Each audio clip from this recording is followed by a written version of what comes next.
Joe, I did everything I could on the Senate side of the bill to try to contain the deficit issue, and the final analysis is, in current policy, we've got $43 trillion in revenues that are coming in projected over the next 10 years. And there's no question that there's a possible gap of about $500 billion per dynamic scoring and all the things that we do. And got that. I did everything I could to close that. Then the final analysis, you got to decide, hey, is this policy better for our country or not? And I spent a lot of time with people all across our country, actually many people who come on your program, talking to economic development folks throughout our state.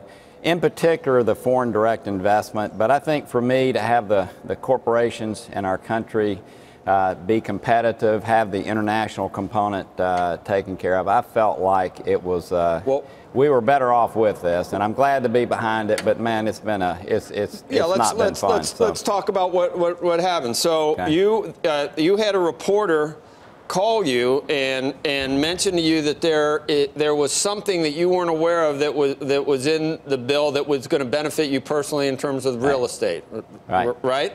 And you told him when he called you that you weren't aware of it. He knew you didn't know it was in there at that point.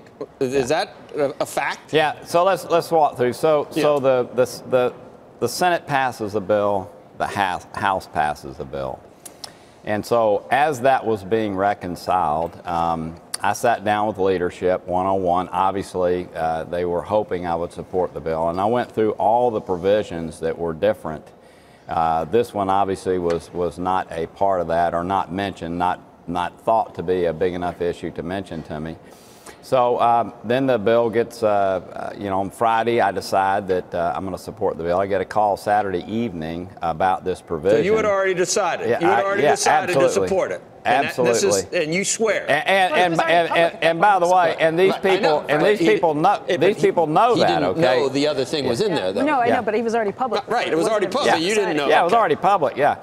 So this particular entity knew I didn't know about it, and then all of a sudden acted as if somehow this affected my vote. You got bought. And it got totally debunked, by the way, by everybody on the tax writing pieces. But this social media phenomenon gets. It's not just social media. I read in the Huffington Post that your defenders in the GOP immediately covered for you by saying that you didn't know. So, I mean, Bob, this Senator, you at this point, you have not been always on the same page with President Trump. But, I mean, at this point, you might even have some affinity with his fake news, what he's always saying. You spoke to the president and actually told him, I know what you're talking about with fake news now because of this? So he called me yesterday morning, and we had a long talk about numbers of issues. And I said to him, Mr. President, I'm just going to be honest with you. I have not liked the tearing down of media institutions. Look, I respect the media. I haven't liked the tearing down of other institutions, the FBI and others. But I have to tell you, after the experience I have had over the last several days where a social media phenomenon can turn real live people that you respect in reporting to start writing things that have been totally debunked, but writing things as if the opposite is true.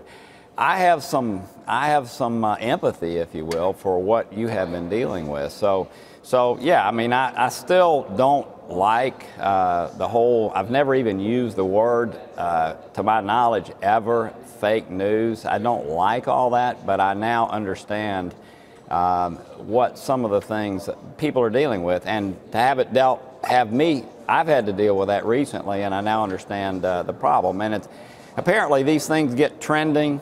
Otherwise, respectable reporters begin to feel like they've got to get in on it. And fortunately, again, it's been totally debunked, but puts you in a very uncomfortable place. Hey there, thanks for checking out CNBC on YouTube. Be sure to subscribe to stay up to date on all of the day's biggest stories. You can also click on any of the videos around me to watch the latest from CNBC. Thanks for watching.